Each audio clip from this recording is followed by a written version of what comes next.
Cooperative सोसाइटियुनि जो registrar भली पंहिंजी भलोड़ कारकर्दगीअ खे लिकाईंदो ई छो न हुजे, पर इहा ॻाल्हि लिकी किथे थी सघे त कोऑपरेटिव सोसाइटी वटि केतिरियूं सोसाइटियूं रजिस्टर्ड थियल आहिनि। बशीर अहमद दहराज, जेको सिंध कोऑपरेटिव बैंक में ग्रेड 1 जो ऑफिसर रही चुको आहे, सो कोऑपरेटिव सोसाइटीज़ जी कारकर्दगीअ जो पर्दो हीअं चाक करे थो। टंडे मोहम्मद खान तालके 2 सोसाइटियूं, Bhatti multipurpose cooperative society, Bahrani multipurpose cooperative society. असां वटि डॉक्यूमेंट्स में मुख़्तकारनि जूं सयूं लॻी पियूं आहिनि, सभई माण्हू मेंबर आहिनि, ॾेखारे विया आहिनि हिननि खे 100 एकड़ ज़मीन आहे, उन ते लोन रिलीज़ कयो, जंहिंखे कोऑपरेटिव डिपार्टमेंट जे chairman, registrar cooperative society, assistant registrar cooperative society, government cooperative inspector, जेके हज़ारों माण्हू भर्ती कया विया आहिनि, उन्हनि वेरीफाई कयो त इहे सही आहिनि। जॾहिं मूं वेरीफाई कयो, हाणे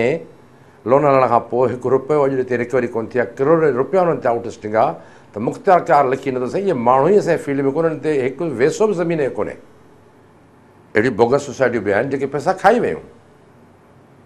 बदीन में, ठटे में, सिंध जे ॿियनि ज़िलनि में, छो त मूंखे रखियो वियो आहे, सिर्फ़ु हैदराबाद ताईं महदूद रखियो वियो, विच में ज़ेर अताब आयसि त कॾहिं 1 महीने लाइ बदीन, कॾहिं ठटे, कॾहिं मीरपुर ख़ासि, कॾहिं सांगड़ ट्रांसफर थियूं मुंहिंजियूं। लेकिन असां हिन हुकूक लाइ विढ़ंदा रहियासीं त कोऑपरेटिव एक्ट में कुझु फ़र्सुदा निज़ाम आहिनि, जंहिंजे करे चोर दरवाज़ा खुलियल आहिनि। मां इहो चई सघां थो धमक सां त मां आला तालीमी याफ़्ता एमकाम होल्डर रखां थो, 79 में एमकाम कई, लेकिन असां पंहिंजे इदारे लाइ कुझु न करे सघियासीं।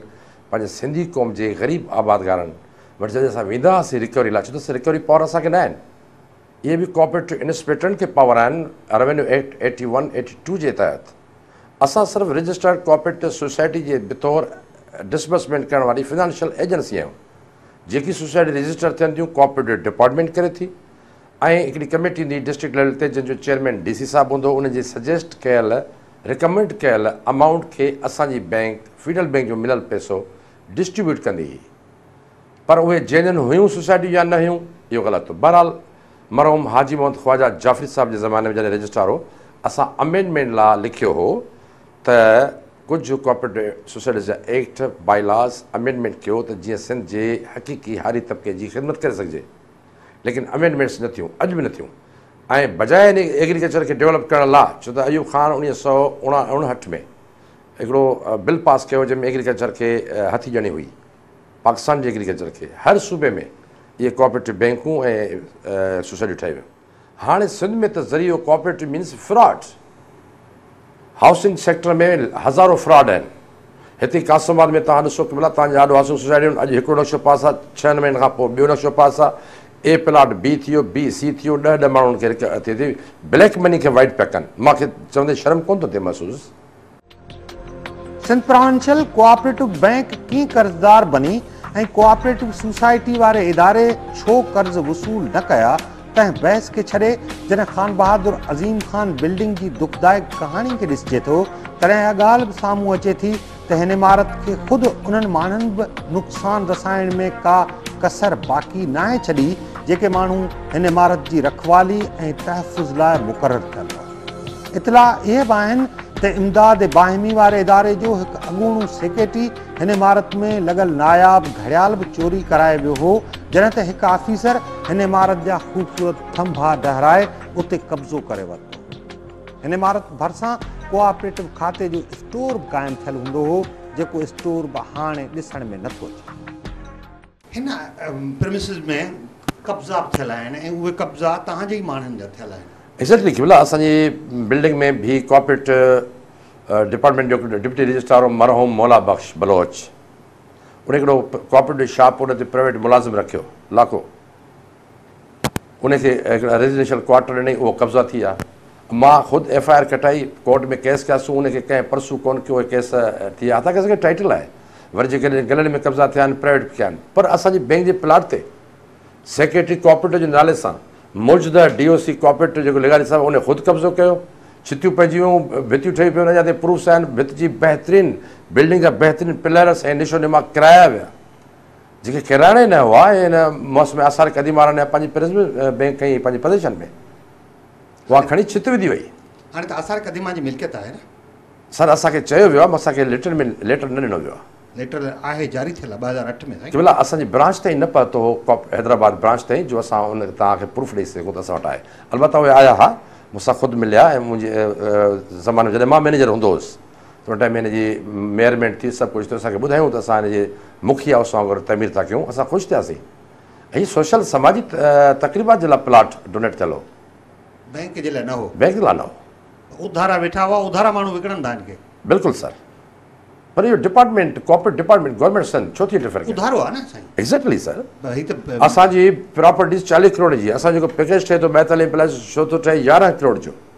जेको हाई कोर्ट हिननि खे हुकुम ॾिनो असांखे CM 3 साल अॻे पैकेज ॾिनो साईं कामिल शाह, उन ते अमल ई कोन्ह थियो। हीअ कॉर्पोरेटिव सेक्रेटरी नओं पैकेज ॾिनो आहे, 1.5 पघार हिननि खे ॾियो जेको रहियल पीरियड आहे हर महीने जी, ऐं हिनखे केॾो हे 25-30 साल नौकिरियूं ॾिसी असां पंहिंजा बचा पुठियां न लाथासीं। असांजी ग्रेड 1 पघार मुंहिंजी 38,000 रुपया 15,000 रुपया बेसिक पे आहे। असां हाणे गुज़ारिश कई थो रजिस्ट्रार खे त असां स्केल रिवाइज़ कयो, असांजी 40 करोड़ जी प्रॉपर्टी था खणो, 11 करोड़ था ॾियो, ॿियो पैसा काॾे कंदो? तव्हांजो राइट त न आहे, इहो पब्लिक जो राइट आहे। उन ग़रीब आबादगार हज़ारनि सोसाइटी रजिस्ट्रार आहिनि, कॉर्पोरेट डिपार्टमेंट खां इहो त पुछो त उनजा दफ़्तर तव्हां कॾहिं विज़िट कया आहिनि, कॾहिं उन्हनि जी ऑडिट कई अथव? उहे सोसाइटी जेके क्लियर थियूं कॾहिं उन सां मिलिया आहियो? डिपार्टमेंट जो कमु आहे, हज़ारे सोसाइटी रजिस्टर आहिनि, उन्हनि जी मनी असां वटि इन्वेस्ट आहे, उन जा शेयर्स असां वटि इन्वेस्ट आहिनि, केरु ॾींदो? खान बहादुर अज़ीम खान बिल्डिंग खे नीलाम करण जे हवाले सां सभ खां पहिरीं ख़बर KTN न्यूज़ ब्रेक कई हुई। इहा ख़बर जॾहिं हैदराबाद तोड़े सिंध जे वरसे सां प्यार कंदड़ माण्हुनि खे पहुती तॾहिं उन्हनि माण्हुनि न रुॻो उन ख़बर ते अफ़सोस जो इज़हार कयो, पर KTN न्यूज़ खे नोटिफिकेशन बि फ़राहम कयो जंहिंमां पतो पवे थो त हीअ इमारत क़ौमी वरसो करार ॾिनल आहे। तव्हां खां ॿुधी ॾाढो मूंखे ज़ाती तरह सां ॾुख पहुतो आहे त न सिर्फ़ु इहा बेतवजी ज़ुबान आली जे करे इन मरहले ते अची पहुती आहे जो माॻी बिल्डिंग जी नीलाम पई थिए। ज़ाहिर आहे त गवर्नमेंट ऑफ सिंध जी प्रॉपर्टी या कोऑपरेटिव सोसाइटीज़ जी इहा मिल्कियत आहे ऐं उन्हनि माण्हुनि खे सिंध जी तारीख़, सिंध जे सक़ाफ़ती क़दरनि, हैदराबाद जे शहर जे इन प्रिज़र्वेशन जे हवाले सां हीउ जेको सक़ाफ़ती वरसो आहे, जेके हेरिटेज चयो वञे थो, इन सिलसिले में ॾुखियो लफ़्ज़ कोन थो इस्तेमालु कयां, पर सिंध गवर्नमेंट जे कोऑपरेटिव सोसाइटीज़ जे बारे में एतिरो ज़रूरु अर्ज़ु कंदुसि त उन्हनि खे हिन बिल्डिंग जे सिलसिले में कुछ हया खां कमु वठणु खपे। मैं सबसे पहले तो ये कहूँगा कि ये सिंध का पहला बैंक है जो इमदाद बहामी के उसूलों के मुताबिक जो है वो कायम किया गया। क़याम पाकिस्तान के बाद जो है ये बैंक भी काम करती रही, लेकिन ज़िया-उल-हक दौर में जो है इस बैंक के ज़रिए जो है कसीर तादाद में जो है वो कर्ज़े दिए गए और नवाजने के लिए कर्ज़े दिए गए, मगर अमले की नाअहली कह लें या अफसरान की जो है वो लापरवाही कह लें, इस बैंक जो कर्ज़े दिए गए वो रिकवरी नहीं हो सकी। जब रिकवरी नहीं हो सकी तो ये बैंक को जो है वो दिवालिया करार दे दिया गया। बैंक दिवालिया होने के बावजूद अमला रिकवरी के लिए आता रहा और तनख्वाहें वसूल करता रहा, मगर रिकवरी नहीं हुई। उसके बाद ये हुआ कि उनकी तनख्वाहें जो है गवर्नमेंट ऑफ सिंध पर ड्यू होती गई और वो आज तक ना रिकवरी हुई ना तनख्वाहों की अदायगी हुई। तो लिहाजा गवर्नमेंट ऑफ सिंध ने जो है वो ये फ़ैसला किया कि इस इमारत को फ़रोख्त करके और तनख्वाहों की अदायगी कर दी जाए। मैं इस सिलसिले में एक बात और भी कहूँगा कि इस इमारत को जो है तारीख़ी विरसा करार दिया गया है और मैंने इस सिलसिले में बड़ा काम किया है और उसका ये नोटिफिकेशन, ये मैं आपके ये देखें, ये नोटिफिकेशन बाकायदा जारी किया गया है जिसमें तारीख़ी विरसा खान बहादुर अज़ीम खान बिल्डिंग को विरसा करार दिया गया है। अब एक तरफ जो है वो तनख्वाहों की जो है वो अदम अदायगी के सिलसिले में बिल्डिंग को फ़रोख्त किया जा रहा है, दूसरी तरफ अमला ना आने के बावजूद तनख्वाहों की अदायगी का मुतालबा कर रहा है, तीसरी तरफ जो है गवर्नमेंट ऑफ सिंध जो है इस इमारत को बेचने के दर पे है जो हमारा तारीख़ी विरसा है। ठीक है, मैं ये कहता हूँ कि इस अमले के ज़रिए जो तनख्वाहों का मुतालबा कर रहा है वो रिकवरी पे जोर दे। अगर रिकवरी होगी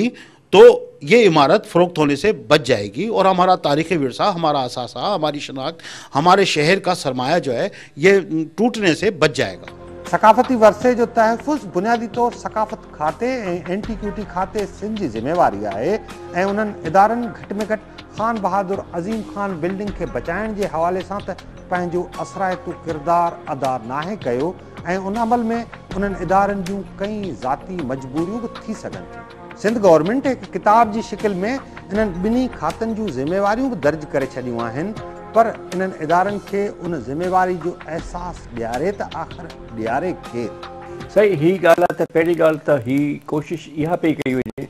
जेके बि सरकारी महकमा आहिनि कोऑपरेटिव वारा आहिनि या एंटीक्विटीज़ वारा आहिनि या कल्चर वारा आहिनि त इहा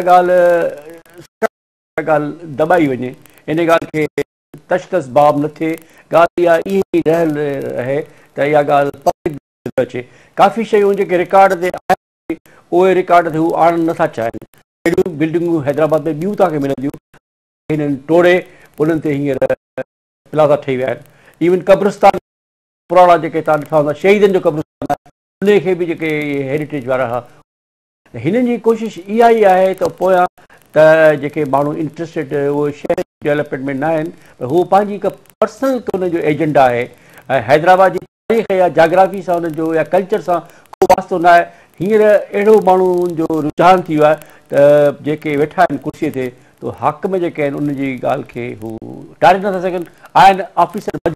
मां नथो चवां त को ऑफिसरनि जो हिन में इंट्रस्ट हूंदो मथां को प्रेशर हुननि जे मथां हूंदो या अहिड़ी का मजबूरी आहे जंहिंजे करे हू उन रिकॉर्ड वेठा आहिनि हक़ीक़त में नोटिफिकेशन त इहा 2008 जी आहे ऐं उहो सभिनी खे ख़बर आहे खान बहादुर अज़ीम खान बिल्डिंग इब्तिदाई तौर 9 अगस्त 2012 ईस्वी ते नीलाम थियणी हुई पर उन ॾींहुं इहा इमारत नीलाम थी न सघी